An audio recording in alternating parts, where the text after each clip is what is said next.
John Gotti met Sammy Gravano for the first time in 1977 when he came out of prison. He met him for the first time. And he only met him through a couple of nightclubs coming and going, okay? He didn't really know Sammy well enough. He began to know him later on in life, so we need to get all these facts put together. So I established what I call the Eddie Garofalo file, okay, which was his brother-in-law. Eddie Garofalo was his brother-in-law, his older brother-in-law. And he opened up. And I have all that, all the interview we done, he opened up, we have it all typed up. And he talks about the rift between Sammy Gravano and Louis Melito. And the rift happened because Louis Melito, who was a tough guy, a stand-up guy and a real tough guy in his own right. And Sammy had a problem. Apparently he had a problem what he thought was some bikers. They roughed him up or whatever. He went and got Louis and came back.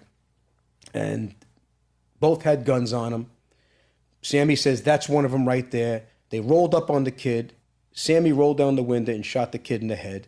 He always said that Louis Melito did it. Louis Melito never forgave him for putting him in that position. The kid went down as a John Doe at first, until at some point later on, they came to a conclusion who this kid was. And even when the FBI was issuing the reports of all his murders, that kid was down as John Doe, okay, which is an insult to his family. Alan Kaiser was down as John Doe, which is an insult to his family. But Louis Melito never let Sammy live that down, that he was put in that position and an innocent 16-year-old kid was shot in the head and killed. He never let him live that down. And Sammy at some point conspired, because Louis would slap Sammy. Louis was a tough guy and Sammy wasn't. And at some point, they had it came to a point, and Sammy went to the chief and basically made up a story that this guy's, was loyal to Paul or whatever. It was a cockamamie story, okay? It's probably above my pay grade.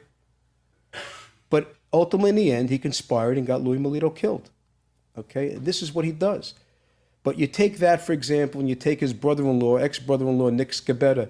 He talks about how Paul authorized him to kill Nick Scabetta. If Paul knew who Nick Scabetta was, excuse my crassness, am I allowed to curse? Sure. Whatever's not nailed down in this room, you could shove up my ass. How's that sound? If Paul had any idea who a guy named Nick Scabetta was.